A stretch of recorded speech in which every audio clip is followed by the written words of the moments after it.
Hello. Hi, everyone. Going to give it a maybe minute or so and then we can get started.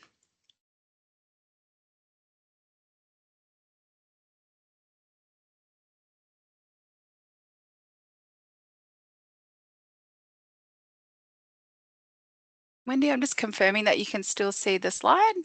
Yep, I can see them. Great. All right. You happy for us to start, Wendy? Yeah, let's go for it. Okay, thank you very much. Well, welcome everyone. My name's Shannon Conn and I'm a Senior Accessibility and Inclusion Advisor.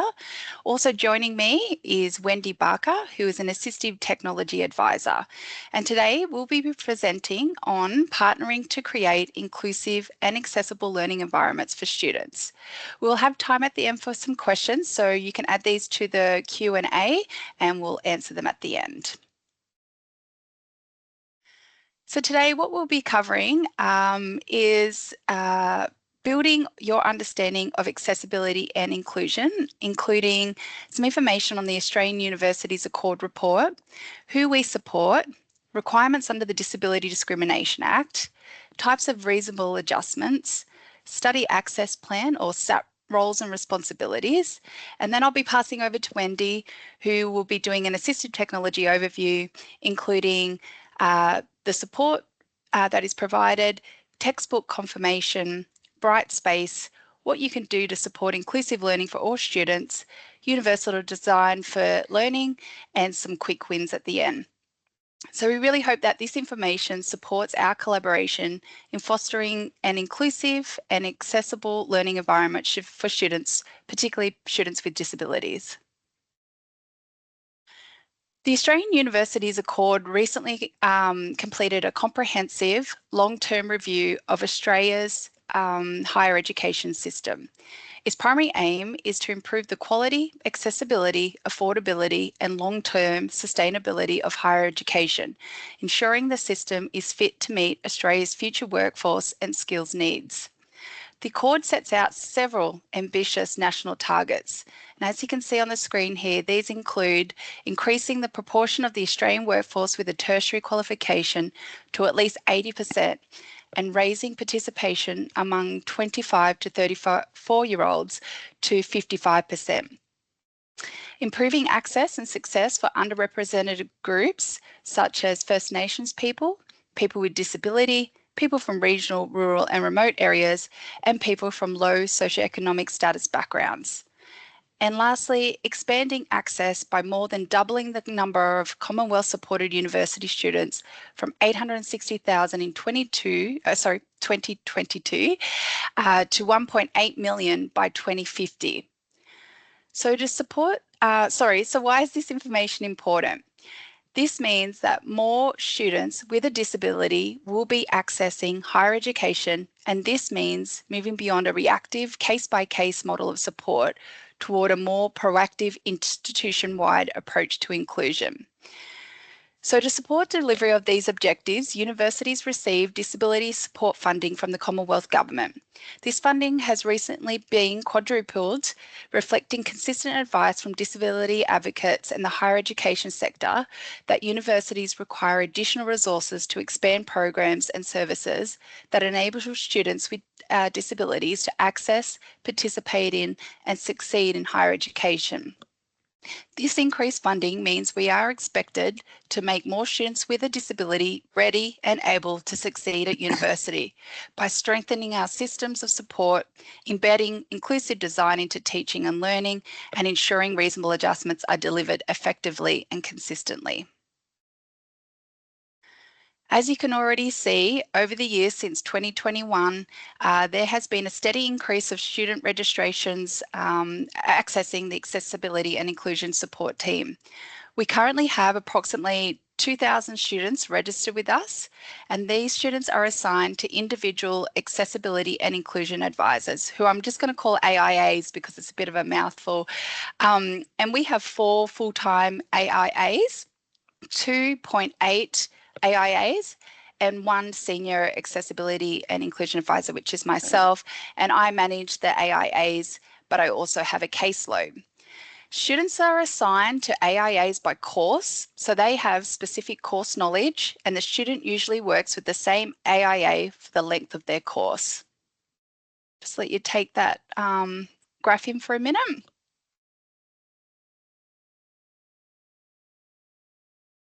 So the students that we support are any student whose studies are impacted, excuse me, by a disability, condition, or caring role.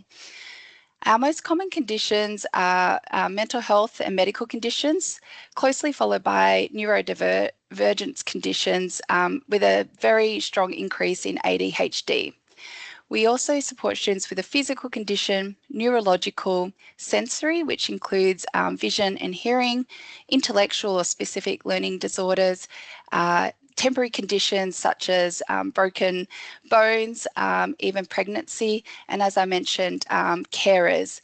And these are students who's providing personal care, support and assistance to another person with a disability, medical condition, mental health condition, or is aged and frail, and that person is substantially dependent on the student for ongoing care. Universities have a legal obligation to provide reasonable adjustments to students with disabilities under the Disability Discrimination Act 1992 and the Disability Standards for Education 2005. This means that we all need to take proactive steps to ensure students can access and participate in education on the same basis as their peers. Adjustments are tailored to the individual's needs, and this is supported by solid documentation. It's developed in consultation with the student and implemented unless doing so would impose unjustifiable hardship on the institution. Now, not all adjustments are recommended by specialists or raised by students are approved, as each adjustment must be expertly assessed by an AIA for reasonableness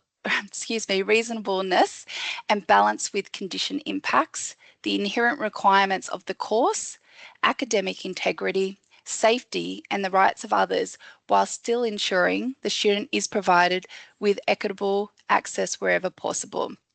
And here's some common areas that we provide adjustments. So for example, for exam supports, that might be in the form of some extra time, the number of people in the room or being able to move around, extension for assessments. We provide some adjustments in the workplace, also in the classroom, so in lectures and practical supports, including also intensive school supports. We also have the assistive technology area, which Wendy's going to provide some more information about. And sometimes we do need to provide particular supports or requests in an accommodation setting as well. For those who haven't seen what a study access plan looks like, we've just provided a de-identified example here. And I'm just going to go over the information so people have more awareness of what this includes.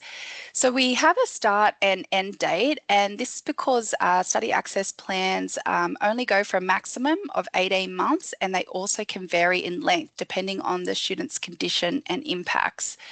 We also provide the student's details and an impact statement, which the student may or may not include condition information about. They do have a choice around what information they would like disclosed about their condition on their plan. We also provide, as much as we can, detail around the reasonable adjustments which are determined by the AIA and is strongly backed by documentation. We also provide information on who's responsible for what, and also on the second page we provide other support information including academic skills and scholarships, and we also have the AIA's contact details at the end so that academics, if they have any further questions about the plan and have permission from the student, can reach out to us and discuss in more detail.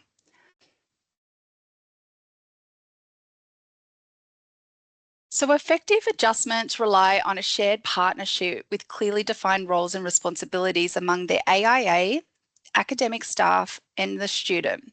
So I just wanted to cover over each person's roles and responsibilities so we have a clearer idea of who is responsible for what. So the AIAs will complete the SAPs. After reading documentation in detail, discussing with the student their impacts and what supports they need, an assessment of their need, and course considerations. The AIA also notifies the exams team about exam arrangements, and this is for final exams so that the exams team can put those things in place. We also cover the study costs associated with conditions such as assistive technology, which might be in the form of software or equipment, and we also pay for the cost of exam invigilation for our students that are registered with us. AIAs also liaise with heads of schools or lecturers for approval of some adjustments that are above our delegation or inherent requirements are being questioned. These delegations are actually outlined in the assessment flexibility procedure policy if anyone wants to look into those delegations further. For the academic, it's the academic's responsibility to handle the SAP as a confidential document, respecting the sensitive nature and personal information it contains. It should not be distributed without a student's permission. It is also their responsibility to implement study adjustments specified in the SAP, including the provision of alternative exam arrangements for school-based exams, tests, and online quizzes. We ask that you trust our reasoning behind the adjustments in the SAP, as a lot of work goes into the decision making. We don't have a stock standard SAP that we just use for everybody. We also encourage you to reach out to us for support with adjustments or student matters. And lastly, it is acceptable for you to decline a reasonable adjustment when there is a clear and well-justified reason, such as when it does not align with inherent requirements. We ask that you just provide this justification, as the AIA is the one that usually has to deliver the message to the student. And then lastly, there are some responsibilities for the student. They are responsible for sending their SAPs to their subject coordinators at the start of each session. We also realise that not all students do this, so our service also sends a reminder at the start of each session.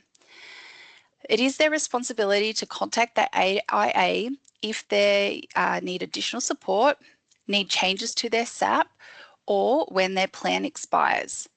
And it's also their responsibility to request their exam supports for school run exams at least 2 weeks before the exam. It also may be helpful for academics to make an announcement to the class around some of these things, just to remind the student. So together, this collaborative approach ensures that adjustments are implemented effectively, enabling students to participate equitably and succeed in their studies. Now I'll hand over to Wendy, who will be covering all things assistive technology. Thanks, Shannon. Hi, everyone.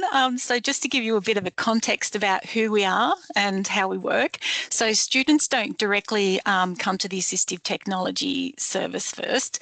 They initially go through the registration process with an ANI advisor, just as Shannon previously outlined. From there, they may be referred on to us if it's identified that this is some kind of support that would be beneficial. Our team is relatively small. It consists of 2 assistive technology advisors, myself and Sandra Boyd, who work closely with students to identify and support their accessibility requirements. We're supported by 3 part-time or casual administrative staff, with typically only 1 available on any given day. In addition, we engage a small number of off-campus casual editors as needed to produce alternative formats such as Word transcripts of audio material.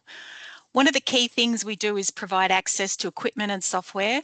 As you know, a lot of assistive technology can be quite expensive, so rather than expecting students to purchase this themselves, we're able to loan those items out. That could include things like specialised ergonomic equipment, as well as software such as text-to-speech, note-taking, dictation, those type of programs, to name a few. Another major part of our role is making learning materials more accessible. This might involve sourcing textbooks in alternative formats or converting materials into formats that better suit a student's needs. For example, we can provide audio transcription in Word format, arrange Auslan interpreting, organise live captioning, or support alternative print formats. The goal really is to reduce barriers and ensure students can engage with the same content as their peers, just in a way that works for them. Thanks, Shannon. Next slide. Thank you. So firstly, I wanted to talk about textbooks. Prescribed textbooks are a really important part of what we do, and timing is critical here. We aim to start sourcing textbooks up to 6 weeks before session begins. At that stage, the DLT textbook database is our primary source of information, as subject sites and outlines aren't yet available for us to reference. If that database hasn't been updated by the school, our team may need to contact academics directly to confirm textbook details. While we understand this can be a really busy time, delays in receiving that information can have a direct impact on students, particularly if we're already in session, because we're unable to request accessible versions from publishers without those confirmed details. Once we source those textbooks, we provide them in PDF electronic format. This format is more accessible for students using text-to-speech programs and other assistive technologies. In an ideal scenario, the textbook database is accurate and kept up to date. Even simple confirmations like confirming that there's no prescribed textbooks or ensuring the correct textbook and edition listed really makes a big difference. Having that information early allows us to do our job efficiently, and most importantly, ensures students receive their learning materials on time without unnecessary delays. And we can also pop those links there that are on those slides into the chat if you'd like to access more information about how to do that. So if we don't do it now, we might put it at the end of the meeting for you. Thanks, Shan. This slide is really about how we manage that alternative format materials within the Brightspace subject sites, and a few important considerations around that. Within each subject, you may sometimes see an accessibility and inclusion topic. We only create this topic area if a student registered with our service requires us to upload any alternative format materials. We ask that this topic isn't removed, hidden or altered, as students are directed to it and rely on it to access their materials. The way we've set it up is quite intentional. The first page includes a copyright disclaimer and our contact details, and then the following pages contain the actual resources for students, such as prescribed textbooks or audio transcription links, which are stored securely in our DOMS repository. Each resource has release conditions attached, so only the relevant student can access their materials. We manage this through Brightspace groups. Each student has an individual group and they can only see their own group and associated content. This is how we maintain both copyright, compliance and student privacy. One key issue that we've been seeing is that the accessibility and inclusion topic is sometimes copied into other subject sites or even back into the master site. This can create significant risks because the topic contains controlled textbook links and student group structures. If that content is copied elsewhere, it can unintentionally breach copyright requirements and a student's privacy as well. So the key takeaway here is to leave the accessibility and inclusion topic in place within the subject site, but not to copy or reuse it in any other sites. So when we think about supporting students with disabilities or neurodivergence, it's important to recognise that many effective strategies sit well below the level of specialist intervention. There are many small practical changes that can be implemented within everyday teaching practice that make a meaningful difference to student engagement and learning. Academics are often well placed to make these adjustments. Simple actions such as providing clear structure, reducing unnecessary complexity, offering materials in accessible formats, or allowing reasonable flexibility can positively impact students without requiring formal support processes or even individualised plans. Importantly, these adjustments are not only beneficial for students with disclosed disabilities, but for all students. Improving accessibility tends to enhance the learning experience for all students by increasing clarity, predictability, and inclusivity. In this way, accessible teaching supports equity while strengthening overall educational quality. Next slide, Shan. Universal design for learning is about being intentional in how we design our curriculum and materials so that all students have equitable opportunities to learn and succeed. So rather than retrofitting adjustments later, we build flexibility in from the start. There's a large body of research and practice behind accessibility. The following quote is from the ADSET website, which also has some fantastic resources for course design and implementing UDL. Universal design refers to design of products and environments to be usable by all people to the greatest extent possible, without the need for adaptation or specialised design. In education, this means developing course content, teaching materials and delivery methods to be accessible and usable by students across the broadest diversity range. We can also paste that link to the ADSET website into the chat there if you'd like to check out more tips on course design and implementing UDL. This slide highlights how small practical changes can make a big impact for students, academics and support staff. The focus is on strategies that are low cost, easy to implement and achievable for all academics without the need for specialised tools or training. Simple actions like a weekly announcement to set expectations, providing content in multiple formats, offering flexible assessment options and allowing an automatic 7-day extension can significantly improve clarity, accessibility and student experience. While each change is small, together they can create a more inclusive and supportive learning environment without increasing the workload. Next slide there, Shan. For this section, we've actually narrowed our focus to a top 4 of quick wins for accessibility. What we mean by this are simple academic-led changes that can have a positive impact on all learners, particularly those with accessibility needs. These are practical strategies that can be easily implemented as part of everyday teaching without the need for specialist support. Next slide. So this quick win focuses on something simple but high impact. So that's clear audio and video.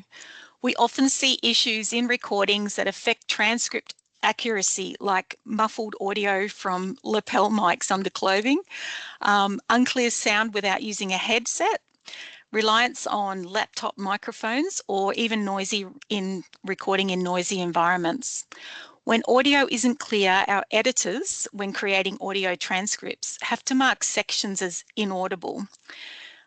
In one case, over 90 instances were marked in a 1-hour lecture, which significantly reduces the value of the transcript for the student. Here are some easy improvements. So you can turn on the automatic speech recognition or ASR in lectures and meetings, enabling captions and transcripts in Zoom, and making sure recordings are saved and accessible to students all make a really big difference. If recordings are being reused, then it's a really good idea to move them to platforms like Panopto or YouTube. Panopto, or some of you may know it as CSU Replay, also allows easy captioning. If a student does require human transcription, having recordings clearly available in Brightspace to access rather than buried in forums or announcement also helps avoid delays for us trying to access those recordings and delays for students. We've already seen some really big improvements in the Zoom transcripts, and moving forward we'll increasingly focus on editing these transcripts rather than creating separate files. So for the current 2026-30 session, we've successfully trialled editing the transcription within Panopto for some subjects, which means the transcript is correct and available for all students to access, not just for those students who we're providing that transcript service for. Quick win number 2 is creating PDF files of subject content for students to access. Many students, particularly those that work full-time, prefer to read offline or limit extended screen use. Providing a consolidated PDF of subject content supports those students by allowing flexible offline access to materials in a single manageable format. From an accessibility perspective, this also has a significant operational impact. When our students require alternative format materials in print, having a PDF version of the content saves our team literally days of work. Without it, content must be downloaded page by page and manually collated into topic-based files before being sent to printers who then post directly to the students. This process inevitably creates delays in students accessing their learning materials. Brightspace currently restricts students to downloading content one page at a time, which makes conversion impractical.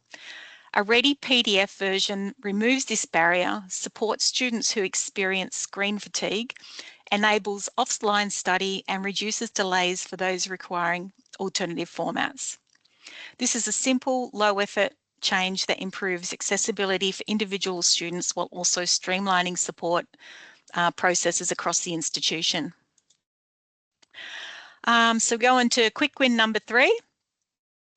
Images and diagrams can enhance learning when used well, but they also need to be accessible to all students. Students who cannot see or interpret images rely on equivalent alternatives, and the purpose and the complexity of the image determines what that alternative should be. Using appropriate alternative text, whether an image is simple, complex, or decorative, ensures meaning is conveyed, not just appearance. It's also important to avoid using images of text. Text can be enlarged without loss of quality, while images often pixelate when zoomed. Finally, instructions should always be provided in text, and animation should be brief or user-controlled. These small changes significantly improve access without reducing the effectiveness of visual content. So using accessibility checkers, many academics may not realise that there are quick and easy tools already available to help identify accessibility issues in teaching materials. Microsoft Office includes an inbuilt accessibility checker across applications such as Word, PowerPoint, and Excel, which highlights common issues and provides a clear guidance on how to fix them. In Brightspace, Anthology Ally is fully integrated, and it can be used at the organisational, academic, or even student level. Ally identifies accessible issues within content and explains what changes are needed to improve the access. These tools require no specialist expertise and support small proactive changes that can significantly improve accessibility for all students. And I think, Shan, you might have just added that text. That link. So that's up there in the chat if anybody wants more information on the Ally tool. Okay, so finally, just to summarise our presentation, supporting students through reasonable adjustments is a shared responsibility, and student success is often shaped by the attitude and understanding of teaching and support staff. As more students seek support, adopting proactive strategies from the outset is far more effective than responding reactively. Reasonable adjustments are about removing barriers, not lowering standards or creating advantage, and it is appropriate to decline an adjustment when it does not align with the inherent requirements. Starting small, collaborating across teams, and focusing on changes that benefit all students can create sustainable improvements. Often these collaborations become the catalyst for longer-term resources, systems, or policy change without waiting for policy to catch up. And just our final slide. So we really hope that you found today's presentation useful, and that you're able to take away some practical ideas to support accessibility in your teaching. So thank you very much for attending today, and we're happy to take any questions now if you have any. I'm not sure if we've got any in the Q&A. I haven't looked there while I've been talking away.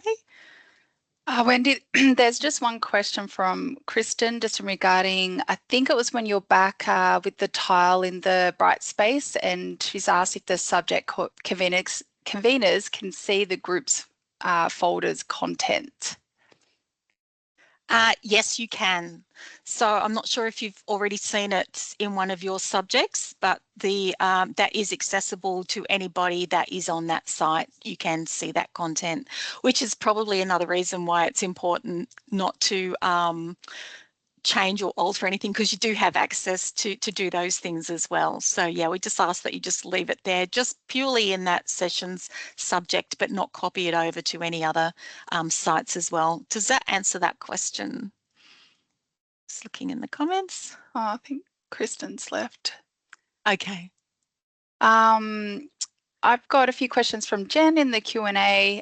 Yes, absolutely, Jen. We can work with you to get a flowchart of the information to support your staff in understanding and supporting inclusive implementation. So absolutely, I can catch up with you outside of this meeting or catch up.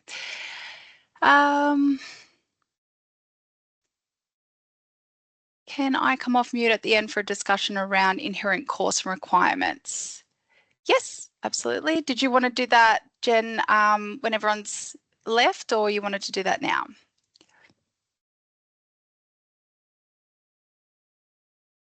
Don't mind. All right, well, we might just hold you for a minute if that's okay, and we'll see if there's any other questions to answer. And how can we access more specialized tools like mics to support better quality recording? Wendy? Yeah, I think it's not even so much about specialized tools. It's just about being more aware of when you are recording. So even something as simple as just having a headset and a mic rather than trying to use the laptop. And also when you are presenting to students, is that you're directly looking at the camera. We know sometimes, especially if you may be recording, but it's in a classroom situation, and so you're kind of going off and looking at things and not looking directly. We do know that some students lip read as well, so it's important also that you're facing facing forward when you're trying to deliver. Just being clear when you speak. Like I said, having something that's clear, that's picking up audio, being in a quieter environment, not being in a noisy environment. They're probably the main things for just better quality recording. Thanks, Wendy. And Kirsty, how much time should students allow to have their A&I appointment and SAPs being developed? Great question. During our peak time, which is usually March, April, we've sort of get it to the end now. We sort of have about a 2-week wait, but in a normal period, it's not uncommon for students to be able to get an appointment very soon with us, as long as they've completed their registration steps, which is completing our registration form and providing documentation. So if they come prepared and have those things completed before meeting with a A&I advisor, it makes the process a lot quicker. So a student could probably get an appointment within a week or so, and then the A&I advisor can complete a plan within a day or so of that. So it is quite quick. And if it's in regards to an intensive school, we often get students coming last minute, because as it gets closer to the intensive, they start panicking and start realizing, oh, actually, I might need support. So we might be able to prioritize them in, but we ideally would like students to be a little bit more prepared earlier than, the week before their intensive, but we can still work around those things. Are there any other questions, Wendy? I don't think so. All right, go back to the Q&A. I think that's it. We've just got Jen's. Yep. Thanks, Kirsty, and thanks, Doa. Yeah, Jen, if you wanted to pop off mute and have a chat.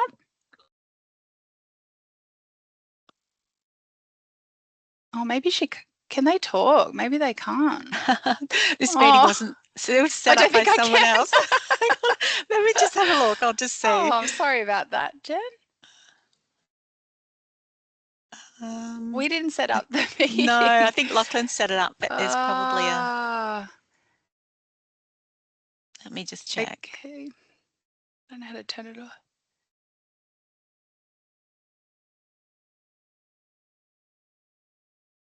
Yeah. Okay, Jen. Yeah, I can definitely catch up with you another time. Absolutely. Awesome. All right. Well, we might leave it there. Thank you very much for your attendance. And yeah, we hope that you were able to get something worthwhile out of our presentation, but please also don't hesitate to reach out to our team anytime as well. Yeah, and if you do about this presentation, or even just later on, just please reach out. We're always there to work with you. Yeah, absolutely. Yeah. Thank you. Okay. Bye, everyone. Bye.